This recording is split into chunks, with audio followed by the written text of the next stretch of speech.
ዕለታዊ መረጃዎችና ዘገባዎችን ይዤ መጥቻለሁ።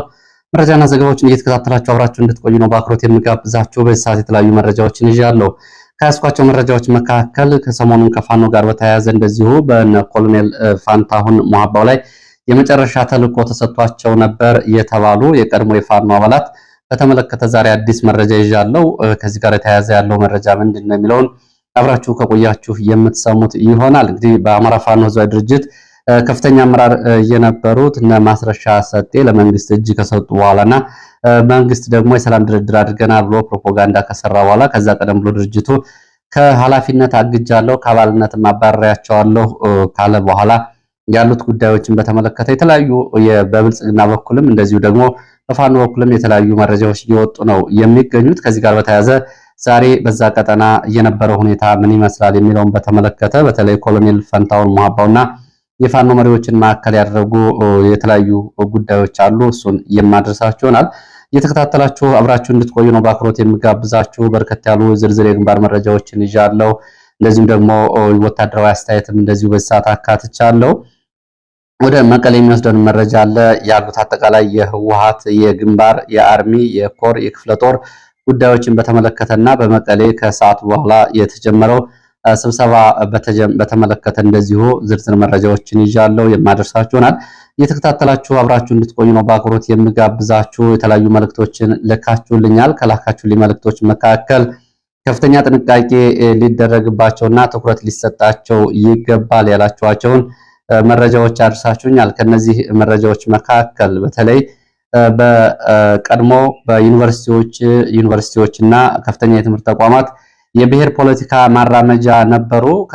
ከዩኒቨርሲቲዎች የተፈለፈለው የብሔር ፖለቲካ አሁን ኢትዮጵያ ላለችበት ቀውስ አብቅቷታል። ከ1960ዎቹ አዲስ አበባ ዩኒቨርሲቲ የተጀመረው የብሔር ፖለቲካ በተለያዩ ዩኒቨርሲቲዎች እንደዚሁ ተማሪዎች ወደ ዩኒቨርሲቲ ገቡ ይዘውት ከሚወጡት ትምህርት ባሻገር ብሔርተኝነት ተጠምቀው ይወጣሉ። እነሱ ከዛ በኋላ በፖለቲካ ተሳትፏቸው ይሄ ለሀገር አንድነት አደጋ ሆኗል የሚሉ አስተያየቶች ካሁን በፊት ሲደመጡ ነበረ። አሁን ደግሞ በዩኒቨርሲቲዎች ደግሞ በሌላው የመጨረሻው የሚባለውና በተለይ ለማህበረሰብ መስተጋብር በጣም አደገኛ የሆነው የሃይማኖት ጉዳይ በየዩኒቨርሲቲዎቹ እንደ አንድ የጥቅም ማስከበሪያ የቡድንተኝነት እየታየ ነው የሚል አስተያየት ያለው ነው። ይህንን አስተያየት ያደረሱኝ አድማጭ ተመልካች ከደሴ ነው ይህን መልእክት ያደረሱኝ። አጠቃላይ በርከት ያሉ ጉዳዮችን ምልከታቸውን አድርሰዋል። በተለይ ፖሊሶች የሚፈጽሙትን ድብደባ ቃል በቃል ላንበው። ከደሴ ባህር ዳር፣ ጎንደር ወጣቶች መንቀሳቀስ አልቻሉም። መከላከያ መንገድ ላይ ከባስ አስወርዶ ያስቀራቸዋል። ባለፈው ሳምንት ሐሙስ ዕለት በአውቶቡስ ቁጥር የተጠቀሰ የአውቶቡስ ቁጥር አለ። ከደሴ ወደ ባህር ዳር ሲጓዙ የነበሩ ወጣቶች ወልዲያ መውጫ ፍተሻ ኬላ ላይ ከተፈተሹ በኋላ ወጣቶቹ ተለይተው እንዲወርዱ ተደርገው አስቀርተዋቸዋል። ምን እንደሚያደርጓቸው አልታወቀም።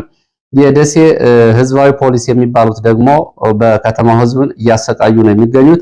ዝም ብለው ሲያዩ ደስ ያላላቸውን በጠራራ ፀሐይ ቀን ይዘው እያዩ ህዝብ እያየ በዱላ ይደበድባሉ። ፒያሳ ለምሳሌ መርሆ ግቢ አካባቢ ኪዳነ ምሕረት ድልድይ አካባቢ ያሉ ፖሊሶች ሁሌ ዱላ ሲደበድቡ ጧትና ማታ ይታያሉ። በፎቶ ላስቀር ፈልጌ ነበር አልመቻለኝ። አንድ ቀን መኪና ላይ ሆኜም በተመሳሳይ ድርጊቱ ሲደገም ተመለከቱ። ቪዲዮ ለመቅረጽም እንደዚሁ እይታዎች ከለከሉኝ። ሌላው ወሎ ዩኒቨርሲቲ ያለው ነው። እንግዲህ ጉዳይ ወሎ ዩኒቨርሲቲ የመሸገ የአክራሪ ቡድንን አለ ሃይማኖታዊ ጽንፈኝነት እንደዚሁ የሚያራምድ በዩኒቨርሲቲ ማህበረሰብ ላይ አንድ ወገን በመለየት በስም የተጠቀሰውን እምነት ላይ በሶሻል ሚዲያ እንዲሁም ደግሞ በተለያዩ መንገዶች ስም የማጠልሸት እምነትን ብቻ እያራገቡ ምንም እንዳይናገሩ ለማሸማቀቅ መሞከር የአካባቢው የኃይል መሰብሰቢያ ጉዳይ ሆኗል። በተለይ ኃላፊነት ላይ ያሉ አቅም አላቸው የሚባሉ ሰራተኞች ጭምር በመምረጥ በሃይማኖታቸው ምክንያት የሚደረገው ጉዳይ አለ እናጸዳለን የተባለ እንግዲህ ሃይማኖታዊ ቃላትንም ተጠቅመዋል።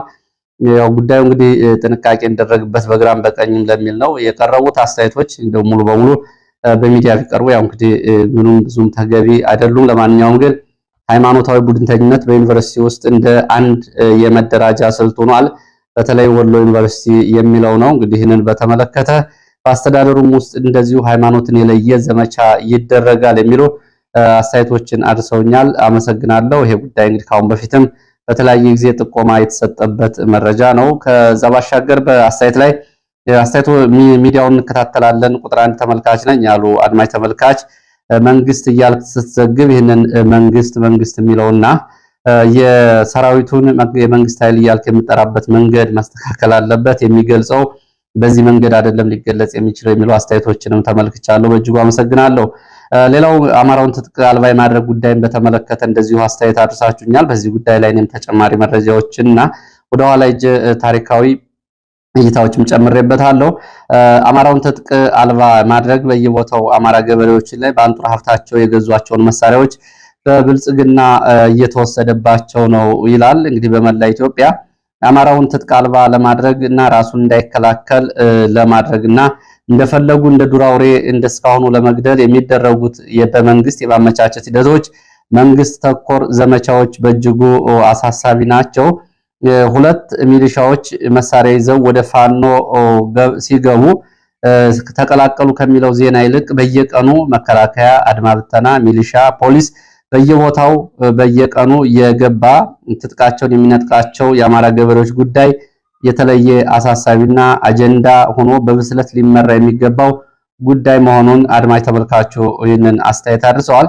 ይህንን መሳሪያ ማስተዳደር በተመለከተ ፋኖ ጉዳይ ብሎ ሊከተለው የሚገባው ስልት ነው ይላሉ አስተያየት ሰጪዎቹ። ከዚህ አሻገር እንግዲህ በአንዳንድ አካባቢዎች እንግዲህ መረጃ ያደረሱት እና አስተያየቱን ያደረሱት መርጦ ለማርያም ዙሪያ ብቻ ሰሞኑን ከ51 በላይ ገበሬዎች በዚህ መንገድ መሳሪያቸው በብልጽግና ወታደሮች እንደተወሰደባቸው ገልጸዋል። ከዛ በተጨማሪ እንግዲህ በተለያዩ አካባቢዎችም ያለውን ዘመቻ በየቀኑ እያደረስኳችሁ ነበር። በተለይ በደቡብ ጎንደር ስማዳ፣ እንዲሁም ደግሞ በሰሜን ጎንደር ቆላ ወገራ፣ በደቡብ ጎንደር ሊቦ ከምከም፣ በማዕከላዊ ጎንደር ደምቢያ አለፋ ጣቁሳ እስከ ቋራ ድረስ ያለው እስከ ወገራ ድረስ ያለውን ጉዳይ እያደረስኳችሁ ነበር። በአንድ ሳምንት ብቻ ከ124 በላይ ገበሬዎች መሳሪያቸው በመንግስት ወታደሮች መወሰዱ ነው። ይሄ ከሆነ በኋላ ደግሞ የመንግስት ወታደሮች መሳሪያቸውን 100 ሺህ ብር ክፈሉና መልሳችሁ ሰዱ በሚል ወታደሮቹ እንግዲህ መሳሪያ ያላቸውን ሰዎች በዚህ መንገድ ድጋሚ ገንዘብ እየተቀበሉ የግልጽ የሆነ ወንጀል እየፈጸሙ ነው። እንግዲህ በሊቦ ከምከም፣ ደምቢያ፣ ቋራ አካባቢ ተመሳሳይ ድርጊቶች መቀጠላቸውን አድማጭ ተመልካች መርጦ ለማርያም አካባቢ ካደረሰው ጋር ተመሳሳይ ነው። በአጠቃላይ እንግዲህ በአማራውን ትጥቅ የማስፈታት ጉዳዮችን በተመለከተ እስኪ የተወሰኑ ነገሮችን ወደ እናንተ ላድርስ። በውጭና በውስጥ ገዢዎች አማራውን ትጥቅ የማስፈታት ጉዳይ አሁን የተጀመረ አይደለም። በዚህ መንገድ እንግዲህ በውጭ ገዢዎችና የውስጥ ገዢዎች አማራውን ትጥቅ ለማስፈታት በተለያየ ጊዜ የተለያዩ ተግባራትን አድርገዋል። 1928 እስከ 1933 እስከ 1933 የነበረው ፋሽስት ጣሊያን ይህንን በግልጽ አድርጓል። እንግዲህ ኢትዮጵያን በ5 ቀጠናዎች በመከፋፈል በተለይ አማራውን ከደቡብ ምዕራብ ኢትዮጵያ ጅማን ማዕከል ካደረገው አስተዳደርና በወቅቱ ሐረርን ማዕከል ካደረገው አስተዳደር በ1 ሚሊዮን የሚጠጋ አማራ ሲያፈናቅል መሳሪያቸውን ጭምር በመንጠቅ ነው። ከዛ በኋላ እንግዲህ ቀጥሎ የመጣው ደግሞ የኃይለ ሥላሴን መንግስት መውደቅ ተከትሎ ከ1969 እስከ 1973 ድረስ እንደዚሁ ፊውዳል በሚልም በርካታ ሰዎች መሳሪያቸውን ወደ መንግስት እንዲመለስ በሚል የተወሰደው አለ። ከዛ በኋላ ወደ ስልጣን የመጣው ህወሓት መራሹ የኢህአዴግ መንግስት በብአዴን አስፈጻሚነት፣ በነገራችን ላይ ይሄ ሲሆን ሁሉም ላይ ተሳታፊው ማን እንደሆነ ግልጽ ነው። 1984 እስከ 1986 በቢሮክራሲ በሚል መሳሪያዎችና ትጥቆችን አማራ ገበሬዎች እንዲፈቱ ተደርገዋል። ከዛ ባሻገር ደግሞ 1988 ድረስ ደግሞ እንደዚሁ ከ87 ጀምሮ 88 ድረስ ደግሞ ሽፍታ መንጠራ በሚል የአሁኖቹ የብልጽግና ካድሬዎች በሚመሯቸው ዘመቻዎች በርካታ አማሮች ገበሬዎች መሳሪያቸውን አጥተዋል። 1996 ነፍጠኛ እንደገና እየመጣ ነው በሚል መሳሪያ እንዲነጠቅ ተደርጓል። 1999 ዓመተ ምህረት በኢትዮጵያ አቆጣጠር ቅንጅት በሚል እንደዚሁ በርካታ የአማራ አርሶ አደር ትጥቅ እንዲፈታ ተደርጓል። 2001 ደግሞ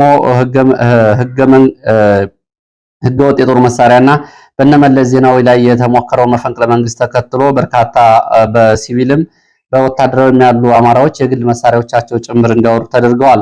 አሁን ከዛ በኋላ ደግሞ የመጣው ብልጽግና 2015 ከ2018 እስከያዝነው ጊዜ ድረስ አደረጃጀቶችን ጭምር የአማራ የጸጥታ አደረጃጀቶችን በማፍረስ እንደዚሁ እንግዲህ ትጥቅ ለማስፈታት መጠነ ሰፊ ዘመቻ እያደረገ ነው የሚገኘው። ይሄ ከበፊቶቹ የሚለየው የአየር ኃይል የምድር ጦር ጭምር ሙሉ አቅሙን ይዞ እየተሳተፈበት ያለው ትጥቅ የማስፈታት ዘመቻ እንደሆነና ከዛ ባሻገር ደግሞ ትጥቅ አልባ አድርጎ የኃይል ተገዳዳሪ እንዳይሆን የማድረግ ጉዳይ ነው። ይሄ ሁሉ ሲሆን እንግዲህ ባለፉት 100 ዓመታት ትጥቅ ለማስፈታት አማራውን እንቅስቃሴ ሲደረግ ሁሉም ተሳትፎዎች የተደረጉት ከውስጥ ራሱ ከአማራው በወጡት ነው። በፋሽስት ዘመን ባንዳ ተብለው አርበኛና የአርበኛ ቤተሰቦች መሳሪያ ደብቀዋል ሲሉ ለጣሊያን እንደዚሁ በአሽከርነት ያደሩ፣ ከዛ በኋላ የወታደራዊ መንግስት ሲመጣ ኃይለስላሴ ጨቁኖናል፣ የጭቁን ህዝብ ተወካይ ነን የሚሉ ራሳቸው ከአማራው የወጡ፣ ህወሓት ሲመጣ ደግሞ የህወሓት የእጅ ስራ የሆኑት ብአዴን የተባለው የሸክላ ስሪት እንግዲህ እና አሁኖቹን ምክትል ጠቅላይ ሚኒስትር ተመስገን ጥሩነህን ጨምሮ በሸበል በረንታና ምስራቅ ጎጃም ባሉ አካባቢዎች ሽፍታ ምንጠራ በሚል በርካታ አርሶ አደሮች ትጥቃቸውን እንዲፈቱ ያስደረጉት እነዚህ ሰዎች ናቸው። አሁንም የፖለቲካ ቡድን ስም ሲለወጥ አብረው ተገልብጠው ዛሬም እንግዲህ በተለያየ መንገድ ብልጽግና የሚባለው የኦህዴድ የብልጽግና የጉዳይ ማስፈጸሚያን መሰረት አድርጎ አሁን እየተፈጸመ ያለውንም እነዚህ ሰዎች ናቸው በከፍተኛ ኃላፊነት እየመሩ ያሉት። ስለዚህ አማራውን ትጥቅ ለማስፈታት የተደረጉ ዘመቻዎች በሙሉ ከውጭ ምጡ እንጂ ዋናዎቹ ግን ከውስጥ ያሉት ናቸው። ወደ መረጃዎቹ ነው የሚሄደው። ወደ መረጃዎቹ ሲሄድ ከዚህ ጋር በተያያዘ እንደዚሁ የዘወትር ወታደራዊ አስተያየት ሰጪና ተባባሪ አሁን በጡረታ ላይ የሚገኙ የኢትዮ ፎከስ የወታደራዊ ጉዳይ አስተያየት ሰጪ ይህንን አድርሰዋል። ፋኖ የፋኖ ዩኒቲዎችና የፋኖ አሃዶች፣ ሻለቃዎች፣ ሬጅመንቶች፣ ብርጌዶች፣ ክፍለ ጦሮች፣ ኮሮች፣ እዝና ድርጅቶች የተቀናጀ ወታደራዊ አመራር ባለመስጠታቸው የመንግስት ኃይል እስከ ገጠራማ ቦታዎች ድረስ ዘልቆ በመግባት በሰላማዊ ህዝብ ላይ ግፍና በደል እየፈጸመ ነው። ይህንን በተመለከተ የበቀል እርምጃ እየፈጸመ ያለው የመንግስት ኃይል ግልጽ የሆነ የጦር ወንጀል እየፈጸመ ይገኛል ይላሉ።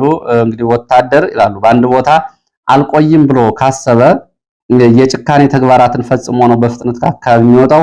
እንደ አይነት የጭካኔ ተግባራት መፈጸማቸውን እኔ በኡጋዴን ቀጠና የኦጋዴን ነፃ አውጪ ግንባር ታጣቂዎች ጋር በተደረገው ዘመቻ በህዝብ ላይ ደረሰውን ዘግናኝ ግፍ ዘግቼ ነው እየተረዳሁት። እኔ የመራው ሰራዊት እንደዚህ አይነት ተግባር መፈጸሙን ያረጋገጥኩት ጊዜ ቆይታ በኋላ ነው። አሁን ይሄ ነገር በአይነ ህሊና ይታየኛል፣ በአማራ አካባቢዎች እየተፈጸመ እንደሆነ ነው የሚሉት። አሁን የመንግስት ኃይል በግልጽ ይህንን የጦር ወንጀል እየፈጸመ እንደሆነ መረጃዎችም እየወጡ ነው። እኔም እንደ ወታደር ይህንን አስባለሁ። ይህ ደግሞ መመከትና የህዝብን ደህንነት ቅድሚያ ሰጥቶ ኃላፊነትን መወጣት የፋኖ ስራ መሆን አለበት። በዚህ በኩል እንግዲህ ይህንን ወታደራዊ በደል ለማስቆም ፋኖ ስራ መስራት አለበት የሚል አስተያየት አድርሰዋል። እንግዲህ ወታደራዊ መሪ በኦጋዴን ቀጠና የነበረ የወታደራዊ ስምሪት ላይ በኃላፊነት የሰሩ አሁን ግን ከአገር ውጭ የሚገኙ ናቸው። ወደ መረጃዎች ሲሄድ ወደ ደቡብ ጎንደር የሚወስደን መረጃ አስከትላለሁ። በደቡብ ጎንደር ስማዳ ቀጠና ሙጃ ሮቢት ከተማ በሌሊት ወደ ከተማ ዘልቆ መግባት ፋኖ በሚሊሻ ካምፕ ላይ ድንገተኛ ጥቃት መፈጸሙን ከሳባ ላይ ወጡ መረጃዎች ያሳያሉ። በተፈጸመው ጥቃት ሰሞኑን ከሮቢት ወደ ዝርጋ ሙጃና ወንዝዬ በመውረድ ገዋ በተባለ ቦታ ላይ ከፋኖ ጋር ውጊያ አድርጎ ወደ ከተማ ከተመለሰ በኋላ ነው ሮቢት የተመለሰው የመንግስት ኃይል ላይ በተለይ ሚሊሻ ላይ ድንገተኛ ጥቃት የተፈጸመው። በተመሳሳይ በዚሁ በስማዳ ቀጠና ወገዳ ከተማ ሌሊት በአርፒጂ ጥቃት መፈጸሙና ጉዳት መድረሱም ታውቋል። ፋኖ ሌሊት ከተማውን በአርፒጂ ያጠቃው አብዛኛውን ከተማ ክፍል ተቆጣጥሮ ማደሩን እንደዚሁ እንግዲህ ዘመቻ የመሩት በጧቱ በነበረው መረጃችን በግልጽ አድርሰዋል። ከዚህ ጋር በተያያዘ በአርፒጂ ጥቃት የደረሰበት አስተዳደር ህንፃ ውስጥ ሎጂስቲክን ማዕከል የነበረና በዚህም እንግዲህ ከፍተኛ ጉዳት መድረሱ ነው እየተገለጸው። የፋኖ አበበ መልኬ እንዳደረሰው መረጃ። ወደ ግንባር መረጃዎች መለሳለሁ። በመሃል እስኪ ዛሬ አብይ አህመድ በብሔር ብሔረሰቦች በዓል ላይ በመገኘት ያደረጉትን ንግግር እና አጠቃላይ አንድምታዎቹን እንመልከት ባጭሩ። ዛሬ እንግዲህ አብይ አህመድ የተለመደ አይነት ፎካራ ነው ያሰማው። አብይ አህመድ ብልጽግና እና የመደመር መንግስት በኢትዮጵያ አስገራሚ የሆነ የብልጽግና እያመጡ እንደሆነና አፍሪካም ጭምር በኢትዮጵያ ውስጥ ባለው ብልጽግና መንግስት እየቀና እንደሆነና አፍሪካም እንደዚሁ እንግዲህ በብልጽግና መመራት አለብኝ ወደሚል ፍላጎት እንዳላትና ራያ እንደሆነ ነው የገለጹት። እንግዲህ የኢትዮጵያ ጠላቶችን እንደ ጸጉር ቅማል እናራግፋለን የሚለው የዛሬ ጠቅላይ ሚኒስትሩ ንግግር እንግዲህ የተባይ አገላለጽ ነው የገለጹት። እንደ ተባይ አይነት አገላለጽ ይህንን ተጠቅመዋል። አብይ አህመድ እንግዲህ ብቸኛ ፈላጭ ቆራጭ በሆነበት የፖለቲካ ቡድን የቡድን ስራ እንዲሁም ደግሞ አጠቃላይ የፓርቲና የመዋቅር ስራ የሚባል ነገር የለም የሚሉት አብረውት የሚሰሩ ሰዎች አሁን ሀገሪቱ እርስ በርስ ጦርነት በምትተራመስበት፣ በኑሮ ውድነት ተንቀሳቅሶ መስራት በማይቻልበት፣ ዜጎች ሰላም አጥተው ወጥተው በማይገቡበት፣ የኑሮ ውድነት ሰቆቃ በሆነበት፣ ዜጎች ሀገሪቱን ለቀው ለመሰደድ አማራጭ ባጡበትና ኢትዮጵያ ሲኦል ሆናብናለች እያሉ ኢትዮጵያን ብዙ ጊዜ እንግዲህ በሚያማሩበት በዚህ ሁኔታ አብይ አህመድ ግን ታምራዊ ብልጽግና እያመጣች ነው ብለዋል። እንግዲህ አድማጭ ተመልካቾች ደግሞ የራሳቸውን አስተያየት በጠቅላይ ሚኒስትሩ ንግግር ላይ ልትጨምሩ ትችላላችሁ። ሌላው ወደ መረጃዎቹ ስቀጥል ፋኖን በተመለከተ የአማራ ፋኖ ህዝባዊ ድርጅት ከፍተኛ አመራር እስክንድር ነጋ በአደረጃጀታችን ኮር አመራሮች ላይ ያነጣጠረ ጥቃት ተከታታይ ዘመቻ ተከፍቶብናል ብሏል። ባለፉት 10 ቀናት ያለማቋረጥ የአማራ ፋኖ ህዝባዊ ድርጅት ከፍተኛ የኮር አመራሮች ላይ ያነጣጠረ ወታደራዊ ዘመቻ ተከፍቶብናል ብሏል። ይሄ ዘመቻ በአይነቱ ለየት ያለና ያለማቋረጥ እየተፈጸመ ያለ ዘመቻ ነው ብሏል። እንግዲህ ሁለት የከፍተኛ አመራሮቹ ከተባረሩና ከስራ ከታገዱ ለመንግስት እጅ ከሰጡ በኋላ በዚህ ሁኔታ ነው እንግዲህ በአይነቱ ለየት ያለ ጥቃት እየተፈጸመባቸው እንዳለ የገለጸው። በዚህ ቀጠና እንግዲህ እየተፈጸመ ያለው ጥቃት በተመለከተ በአይነቱ የተለየ ዘመቻ የተከፈተው በይፋት ቀጠና ሸዋሮቢት ዙሪያ በቆቦና እንዲሁም ደግሞ ውስተባይ ተብሎ በሚጠራው ቀጠና እንዲሁም ደግሞ በጋይንት በዛጎች በአገረገነት በጉና ተራሮች በማዕከላዊ ጎንደርና ምዕራብ ደንቢያ በአሉ ቀጠናዎች ላይ እስከ ጫንድባ ድረስ በከፍተኛ ኮር አመራሮቻችን ላይ ያነጣጠረ ጥቃት እና ዘመቻ ተከፍቷል። የኮር አመራሮቹ ላይ ብቻ ያተኮረው ዘመቻ በሁሉም ግንባሮች በተመሳሳይ ጊዜ እየተከፈተበትን ምክንያት ግልጽ ነው ብለዋል እና ከተባረሩት አመራሮች ጋር ይያያዛል ወይ የሚል ጉዳይ አንስቼ ነበረ። የፖለቲካ አጀንዳ አድርጎ በአየር ላይ የሚጠቀመው ብልጽግና መሬት ላይ ደግሞ ይህንን እያደረገ ነው፣ ጉዳዩ ግልጽ ነው ሲል እስክንድር እንግዲህ ጠቅላላ አድርጎ አስተያየት ሰጥቷል። እስክንድር መንግስት የሰላም ስምምነት የተፈራረሙ ያላቸው እናንተ አመራርና እናንተ ድርጅት ላይ በመውጣታቸው የደረሰ ተጽዕኖ አለ ወይ ብየው ነበረ። በሰራዊታችን በድርጅታችን በውስጣዊ አንድነት ላይ ምንም አይነት ጫና አልፈጠረም፣ ሊፈጥርም አይችልም የሚል እንግዲህ ምላሽ ነው የሰጠው። እነዚህ አመራሮች እጅ አለበት ወይ ሰሞኑን እንግዲህ ለሚፈጸምባችሁ ተከታታይ ጥቃትና ዘመቻዎች የሚልም ጥያቄ አቅርቤለት ነበረ። እንግዲህ ይህም ምክንያቱ ግልጽ ነው የሚል ለዚሁ ድፍን ያለ ምላሽ ነው የሰጡት። ወደ ሌላው ከዚህ ጋር በተያያዘ በአማራ ፋኖ ህዝባዊ ድርጅት ውስጥ አሁንም እየቀጠለ ሌላ መረጃ አለ። ኮሎኔል ፈንታውን መሐባውን ለማስያዝ እና ይዞ ለማስገባት ልዩ ተልዕኮ ተሰጥቷቸው የነበሩ እንደዚሁ በወሎ ጠቅላይ ግዛት እዝ ውስጥ የተለያየ ኃላፊነት ላይ የነበሩ ግለሰቦች ዛሬ ሌሊቱን ከእርምጃ አምልጠው ወደ ብልጽግና ገብተው እጅ መስጠታቸውም እንደዚሁ መረጃው ይፋ ተደርጓል። እነዚህ እጅ የሰጡት ቀድሞ እጅ ከሰጠው ማስረሻ ሰጤ ጋር የነበራቸውን አጠቃላይ ግንኙነት መሰረት አድርገው ነው። ልዩ ግንኙነት ነበራቸው። የወሎ ጠቅላይ ግዛት እዝ ውስጥ የነበሩ እነዚህ ግለሰቦች 1.5 ሚሊዮን ብር ይዘው ዛሬ ሌሊት ስለመጥፋታቸው የገለጹት የኮሎኔል ፈንታሁን መሐባ የቅርብ የሆነ አንድ የፋኖ አመራር ሁኔታውን ሲገልጽ ሁኔታውን በተመለከተ እንግዲህ የሚከተለውንም አድርሷል።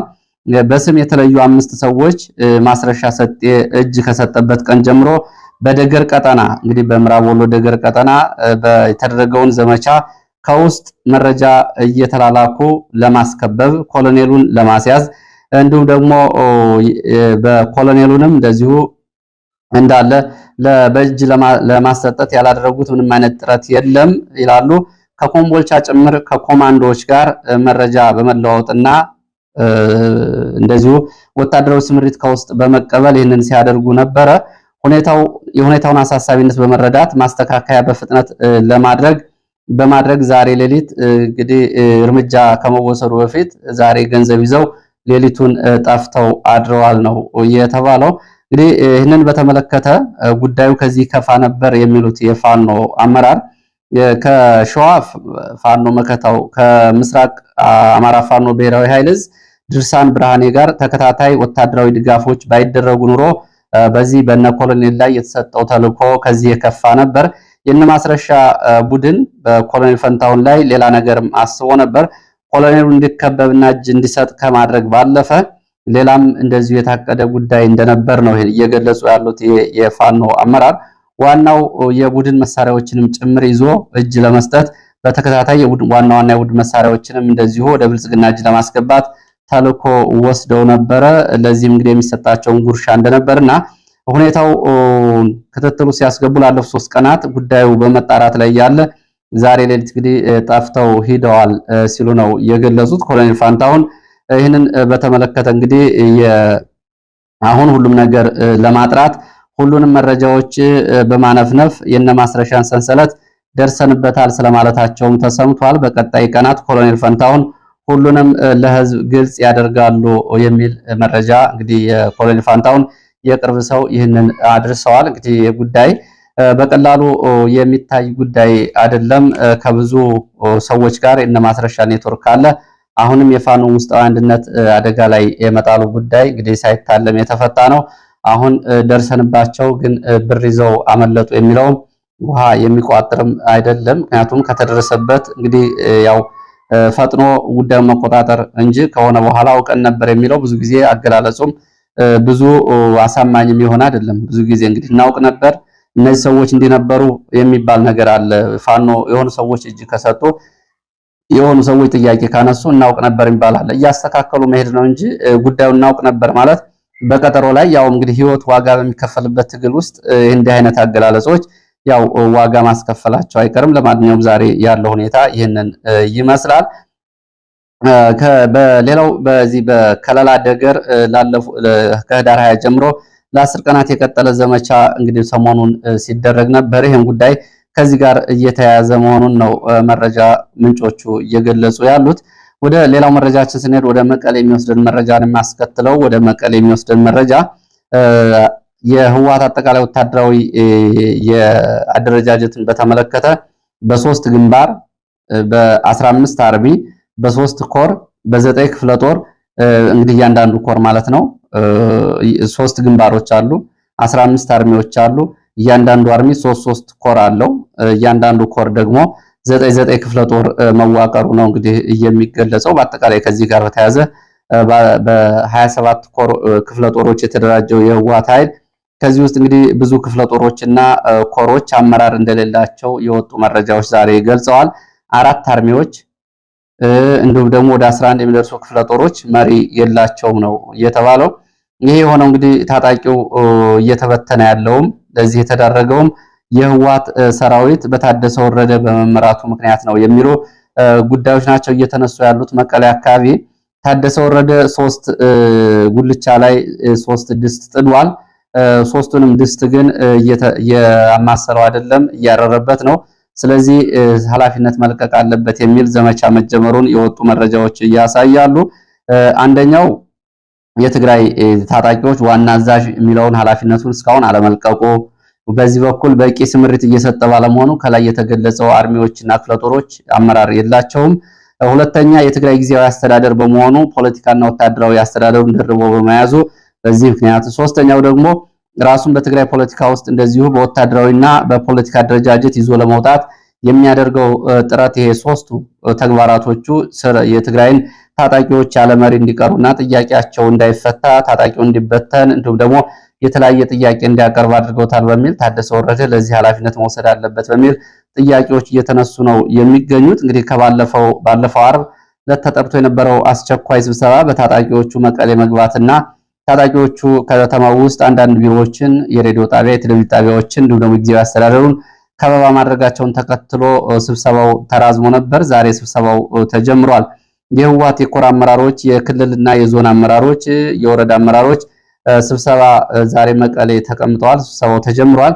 ከስብሰባው አጀንዳዎች መካከል 2012 ዓ.ም ከጦርነቱ በፊት ጳጉሜ ላይ ምርጫ ተደርጎ የተቋቋመው የክልላዊ መንግስት እሱ መመለስ አለበት የሚል አጀንዳ እንዳለበት፣ ሰራዊቱ ጥያቄውን መመለስ አለበት፣ የሰራዊት ጥያቄ መመለስ አለበት የሚለው ጉዳይ፣ እንዲሁ ደግሞ አሁን ያለውን ጊዜያዊ አስተዳደር ማፍረስና የቀዳሚውን አስተዳደር በምክር ቤት ደረጃ ማቋቋም የሚለው ጉዳይ አብሮ እንዳለበት፣ እንዲሁም ደግሞ በሌላ ቡድን ደግሞ የፕሪቶሪያን የሰላም ስምምነት አፈጻጸም በተመለከተ አቅጣጫና አቋም መያዝ አለብን የሚል አጀንዳ እንዳለ፣ የህወሓት የፖለቲካ ሰውነት የተሰረዘው ህወሓት ፖለቲካዊ ሰውነቱ እንዲመለስ ዛሬ እንግዲህ አቅጣጫ መሰጠት አለበት የሚሉ ጉዳዮች ጭምር በአጀንዳነት መያዛቸውን ከአካባቢ የወጡ መረጃዎች ገልጸዋል። ሌላው መረጃችን ወደ አዲስ አበባ አቅራቢያ በሚገኘው ወደ ደብረ ብርሃንና በአዲስ አበባ አማካይ ቦታ ላይ ሸኖ ተብሎ የሚጠራው አካባቢ ፋኖ ጥቃት መፈጸሙን ነው የአማራ ፋኖ ብሔራዊ ኃይል ደቡብ አማራ ቀጠና ህዝብነት የገለጸው። ፋኖ በሸኖ ከተማ ሌሊት የተፈጸመውን ድንገተኛ ጥቃት ተከትሎ የመንግስት ኃይል በፌጦ ኦላ መስኖ አራጌቻ በኩል ስምሪት ወስዶ መንቀሳቀሱንም ገልጿል። ሆኖም በፋኖ ላይ የደረሰ ጉዳት የለም። ፋኖ በፈጸመው ድንገተኛ ጥቃት ግን የደረሰው ጉዳት ባይታወቅም ወታደራዊ ኪሳራ የተጠራው የብልጽግና ስብሰባ ግን መበተኑ ነው የተገለጸው። እንግዲህ ከአዲስ አበባ 60 ኪሎ ሜትር ርቀት ላይ በምትገኘው ሸኖ ከተማ የሆነው ነው። ለዚህ ሰዓት ከተለያዩ አካባቢዎች ያሰባሰብኳቸው አስተያየቶች እንዲሁም ደግሞ መረጃዎች እነዚህን የመስሉ ስለተከታተላችሁ በእጅጉ አመሰግናለሁ። በሌላ ተመሳሳይ መርሃ ግብር እስከምንገናኝ ድረስ